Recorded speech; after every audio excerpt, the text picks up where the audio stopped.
Radhe everyone, Nitin ओम Saraswati side और आप देख रहे हैं @कॉर्पोरेट एस्ट्रोलॉजर चैनल, राइट। तो अपनी एक परसों की वीडियो थी कुछ केतु महादशा का प्रभाव जानने के लिए। सबसे पहले आपको आपके राहु के बारे में देखना चाहिए।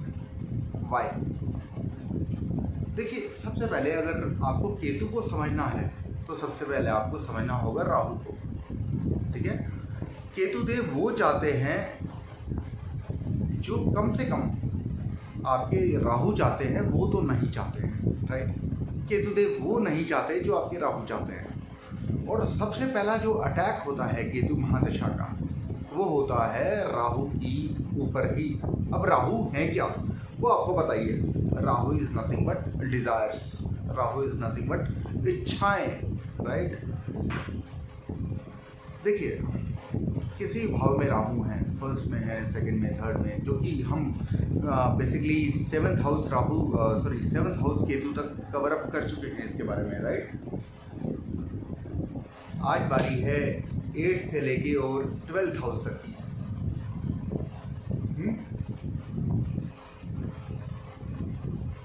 तो बात ये है, केतु महादशा का आज तक जो मैंने कहा है कि इसका एक ही उपाय है कि कोई भी उपाय नहीं है, लेकिन आज आपको मैं पहला उपाय देने वाला हूँ। पहला उपाय इन माई होल वीडियोस, ऑलमोस्ट शायद 55-56 वीडियोस आ चुकी है मेरी, राइट, जिसकी वजह से शायद आप मुझसे जुड़ चुके हैं और मैं आपसे जुड़ चुका हूँ। तो आज it is the first time when I am going to give you a उपाय। उपाय क्या है केतु का? केतु के अपोजिट में राहु बैठे हैं, उस स्थान की आप इच्छा छोड़ दीजिए, just completely left over it, simple leave it. अब मुझे नहीं पता कि आपके केतु किस भाव में है, किस भाव में नहीं है, लेकिन अगर आपके राहु स्पेशली केतु महादशा जिस भी भाव में है, उस स्थान से रिलेटेड आप इच्छाएं करना ही छोड़ दीजिए। It would be the biggest उपाय। एंड आई नो ऐसा उपाय शायद मेरे नॉलेज में अभी तक किसी ने भी रिसर्च नहीं की है इस पर, ठीक है। एक मेरे गुरुजी हैं, उनकी वीडियो शायद आपने देखी हो, ऋषि नवनीत के नाम से है शायद उनका चैनल, जो है एस्ट्रो प्रो के नाम से है। उन्होंने भी ये वाली रिसर्च की और कहीं ना कहीं जो है हमारे में एक सामंजस्य बैठा वहाँ पे कि हाँ, ये चीज़ होनी ही चाहिए। Because I am also holding the Rishi degree, he is also holding the Rishi degree, right. और ऋषि डिग्री में या फिर अलंकार डिग्री में, नक्षत्र डिग्री में, ये डिग्रियाँ तब मिलती है जब आपने किसी ना किसी फील्ड के ऊपर रिसर्च की हो, राइट।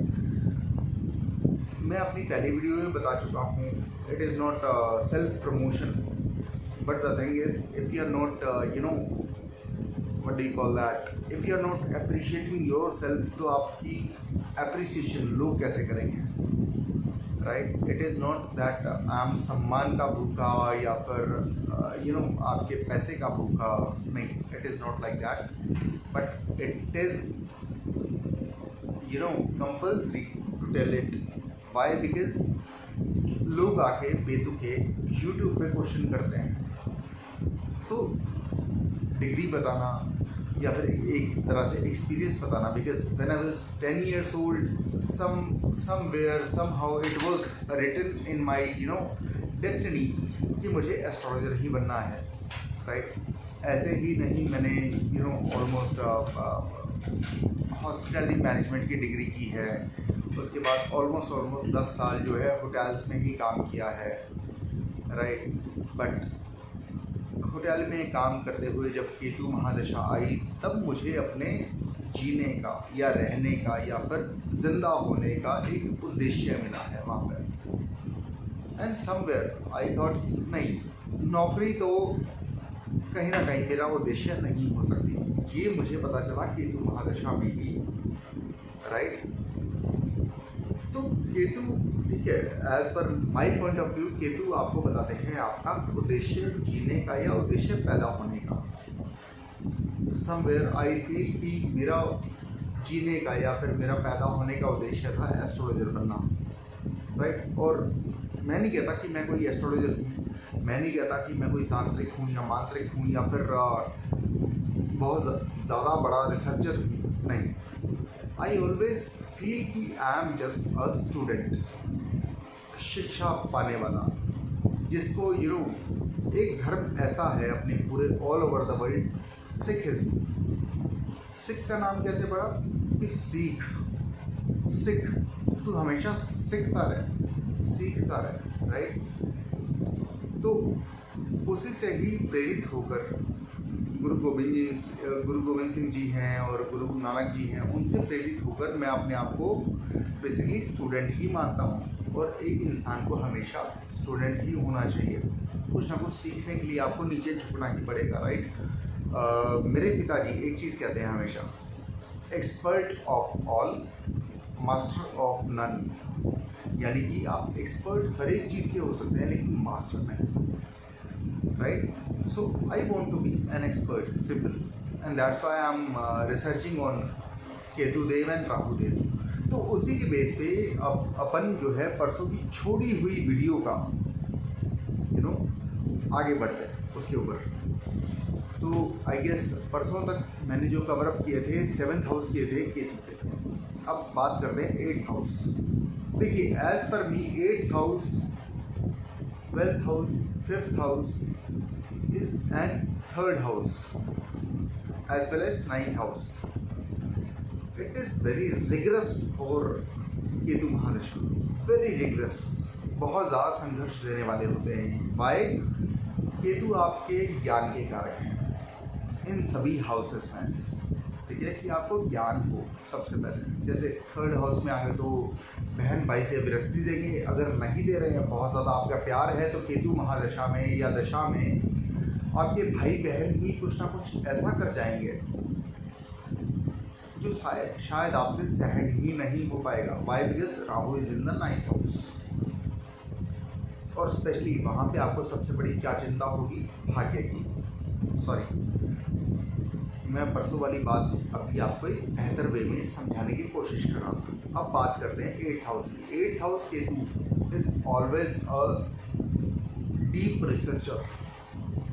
अगर 8th हाउस में अगर आपके केतु है ना, तो आपको समझ लेना चाहिए कि आप एक बहुत बड़े तांत्रिक हैं। आप शमशान में बैठे अघोरी हैं कि जिससे पंगा लेना आसान नहीं है किसी भी बड़े तांत्रिक मांत्रिक के लिए, राइट। उनके पास उनकी विद्या है, लेकिन आपके पास आपके साथ में केतु महादशा में केतु स्वयं है, राइट।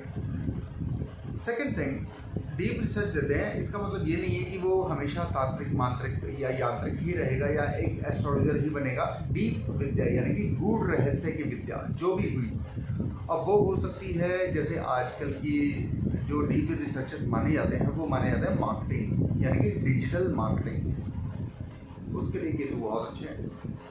लॉ की डिग्री के लिए बहुत अच्छे हैं, ठीक है। और जहाँ पे भी एक सेकेंड मैं कुछ भूल रहा हूँ ताकि मैं उसको भूलूँ ना, और यहाँ पे आपको मेंशन कर दूँ कि 8th हाउस जो है वो अदृश्य शक्तियों का भी है, यानी कि रहस्यमयी विद्याओं का। 8th हाउस के केतु जिन भी लोगों के साथ में है, आपको एक चीज़ आपकी पता है, नो मैटर वो किस भाव में है, किस राशि में है, या फिर उनके साथ में कौन से ग्रह बैठे हैं, या वो केतु किसके नक्षत्र में है, आपको एक चीज़ मान लेनी चाहिए कि जहाँ पे भी आपके ऊपर दिक्कत आई, अदृश्य शक्ति या फिर आपकी रहस्यमयी विद्या ही आपकी हेल्प करने के लिए आ जाएगी, ठीक है। और अगर यकीन आए तो अपना पास्ट या फिर केतु महादशा में अपने वो मोमेंट याद करके देख लीजिए कि जब आपको सबसे ज़्यादा जिस चीज़ की ज़रूरत थी, ठीक है, वो मर के आई, आपको रुला के आई, आपको तड़पा के आई, लेकिन on the spot at the moment आपकी हेल्प वहाँ पे हुई है, ठीक है, हेल्प होगी नहीं।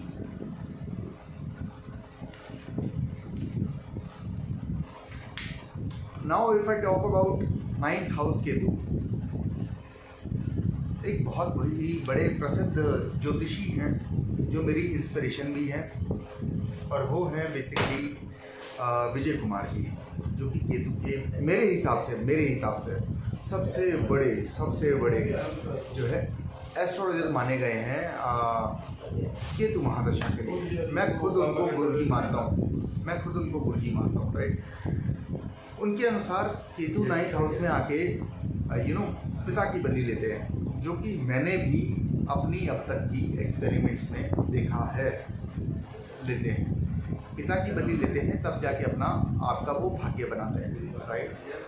चलिए मूव ऑन टू 10th भाव में जब केतु आ जाए तो उसका मतलब ये होता है कि आपकी कहीं ना कहीं मोदी, योगी, हर्षद मेहता, सलमान खान, शाहरुख खान, इस टाइप की आपकी कुंडली है। अब आप हैकर बनिए या फिर हैकिंग को रोकिए। अब या तो आप टेररिस्ट बनिए या फिर एक फौजी बनिए और अपने देश पे आक्रमण को विफल कीजिए। यहाँ पे राहु और केतु, ठीक है, simultaneously 4th house and 10th house में अगर राहु केतु आ जाए साइमल्टेनियसली, 4th हाउस में राहु या फिर 10th में केतु या फिर 4th में केतु और 10th में राहु साइमल्टेनियसली, ये बहुत बड़े उतार चढ़ाव दिखा देते हैं। If you are enough mature enough to understand this दशा और महादशा और दिस प्लेसमेंट, आप अपने लिए पॉजिटिवली बहुत कुछ कर सकते हैं और आप अपने लिए नेगेटिवली बहुत कुछ कर सकते हैं, राइट। सो फॉर दैट, ठीक है, अभी तक मैंने किसी भाव के लिए नहीं कहा कि आपको कुंडली विश्लेषण की ज़रूरत है, लेकिन अगर आपके 4th एंड 10th हाउस में राहु या केतु हैं तो आपको सबसे पहले अपनी कुंडली का विश्लेषण किसी भी एक योग्य पंडित जी से करवाना चाहिए। Now move on to 11th house Ketu. What he says कि कोई बात नहीं, मैं आपको इनकम नहीं दूंगा, लेकिन उसके अपोजिट कौन से हो गए, राहु इन 5th हाउस। आपकी इनकम कब बंद होगी, जब आप किसी लव अफेयर में पड़ जाएंगे और वहाँ पे आपका फेलियर हो जाएगा, क्योंकि राहु, ठीक है, एकदम से सानू प्यार दियाँ चढ़ियाँ खुमारियाँ, है ना, वो गाना बज जाता है जब भी राहु 5th हाउस में हो, ठीक है। सानू प्यार दियाँ चढ़ी, और उस खुमारी में बंदा जो है अपना बिजनेस नहीं देखता, अपनी जॉब नहीं देखता और सीधा जो है वो एक गटर में या फिर सीवर में आके गिर जाता है। वाई? बिकॉज 11th हाउस में कोई भी ग्रह बुरा नहीं माना गया आज तक, यहाँ तक कि राहु और केतु भी नहीं, लेकिन इनके अपोजिट क्या है, राहु यहाँ पे आपको लव अफेयर में डाल के या फिर एक बेतुका मोह, बेतुका यानी कि ओवर पोजेसिव मोह, जैसे कि एनिमल मूवी में था रणवीर कपूर का अपने पापा अनिल कपूर के लिए, बेतुका मोह, बेतुका, जितना नहीं होना चाहिए किसी का भी किसी से, ठीक है। उस मोह में आके क्या किया, सब कुछ बर्बाद, ठीक है। वैसा ही यहाँ पे आपको इनकम से दूर करते हैं राहु, ना कि केतु, कभी नहीं दूर करते केतु, क्योंकि केतु तो एक चीज़ कहते हैं, राहु की चीज़ें छोड़ दो, मैं ऑटोमेटिकली आपको वो सब कुछ दे दूंगा जो शायद राहु भी ना दे पाए, या फिर जो कि आपका लग्नाधिपति भी ना दे पाए। Now move on to 12th house Ketu. ये अपने आप में ही बहुत ही ज़्यादा प्रीशियस या फिर आप ऑस्पिशियस हाउस आप कह सकते हैं, मोक्ष का घर है। मोक्ष घर में Ketu is very much comfortable, no matter कौन सी राशि में वो बैठे हैं, no matter. Ketu no doubt, Ketu महादशा में वहाँ पे बहुत ज़्यादा बैड इफेक्ट देते हैं, ठीक है। लेकिन अगर आप थोड़े भी स्पिरिचुअल हैं, रिलीजियस नहीं स्पिरिचुअल, अगर आप थोड़े से भी स्पिरिचुअल हैं तो वहाँ पे केतु आपको वो रिजल्ट देंगे जो आप सोच भी नहीं सकते हैं, क्योंकि आपके 6th हाउस में कौन आ गए, राहु। और वैसे भी राहु अगर 6th में, 8th में, 12th में आ जाए, और कुछ नहीं, वो कम से कम आपके दुश्मनों को जिंदा नहीं छोड़ेंगे। मैं कहता हूँ अगर आप आज की डेट में संकल्प लेके, जल्द संकल्प लेके, अगर आप अपने कर्जे को, बीमारी को भी अपना शत्रु बना लेते हैं, और अगर आपके राहु जो है 6th में, 8th में, 12th में है, तो वो राहु आपके दुश्मनों को ख़त्म कर देंगे। आप उनको शत्रु बनाइए ना। कौन कह रहा है कि हाँ 8th में 2nd हाउस के केतु में बहुत ज़्यादा कर्जा हो गया, राइट।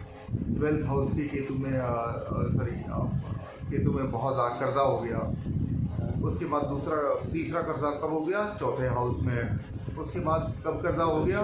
6th हाउस में। अरे भाई, आप जल्द संकल्प लेकर किसी योग्य पंडित जी से उसका संकल्प करवा के, no doubt it would be quite expensive, but कम से कम आपकी ब्याज की जो किस्त जा रही है उससे तो कम से कम ये सस्ता ही होगा। ठीक है, तो वहाँ पे आप अगर 12वें हाउस में आपके केतु है तो सिंपल सी चीज़, अपने कर्जे को, अपने दुश्मनों को अपना दुश्मन मान के जल्द संकल्प ले लीजिए कि मेरे ये शत्रु हैं केतुदेव, इसको आप दूर करिए। 110% आपकी सारी बाधा सॉल्व हो जाएगी केतु महादशा में भी, और वो चीज़ मिलेगी जो आप शायद एक्सपेक्ट भी ना कर पाएँ, क्योंकि केतु हमेशा वो देते हैं जो शायद आपने एक्सपेक्ट नहीं किया है। इसलिए 8th, 6th and 12th house के या फिर 5th हाउस के और 9th हाउस के लोगों को मैं ये बोलता हूँ जिनके इन घरों में केतु हैं कि सुबह उठते ही अपने लिए बुरे से बुरी चीज़ आप सोच लीजिए कि अभी आप बाहर जा रहे हैं और एकदम से कोई बिजली की वायर गिरी आपके सिर के ऊपर और आप मर गए। सॉरी, बहुत ज़्यादा नेगेटिव बात है। आप बाहर गए हैं ऑफिस में और तुरंत ही आपको अपने घर से कोई फ़ोन आता है कि घर पे आ जाओ जल्दी, रिकवरी वाले आ रखे हैं। ठीक है, कर्जा है ना, क्या करें। तीसरा, आपके किसी घर वाले की तबीयत खराब हो गई, जल्दी से जल्दी घर पे आ जाओ। तो 8th, 5th,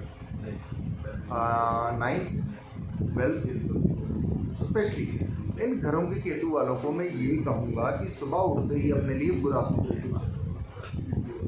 ठीक है, बाकी अगर आपके कोई भी डाउट हो तो आप मुझसे कमेंट में आके पूछ सकते हैं, या फिर डिस्क्रिप्शन में मेरा नंबर है व्हाट्सएप पे, आप उस पर देख सकते हैं। ठीक है, तो अगली वीडियो जो होगी वो राहु के लिए होगी, जो कि अपन ने उसका एक इंट्रोडक्शन दे रखा है, तो जल्द ही 1, 2, 3 दिन में, because I am busy till 25th of this month. तो जो भी नेक्स्ट वीडियो आएगी वो 26 या 27 के आसपास आएगी, राइट। तो तब तक के लिए मैं आपसे विदा लेता हूँ। आई होप आपको ये जानकारी अच्छी लगी होगी। बाकी अगर आपको कोई भी डाउट है तो you can ask me between 9 AM to 7 PM, simple. ठीक है, but yes, it's a paid consultancy, sorry. ठीक है, तो नेक्स्ट वीडियो तक के लिए गुड बाय, टेक केयर। जय केतुदेव, जय राहुदेव।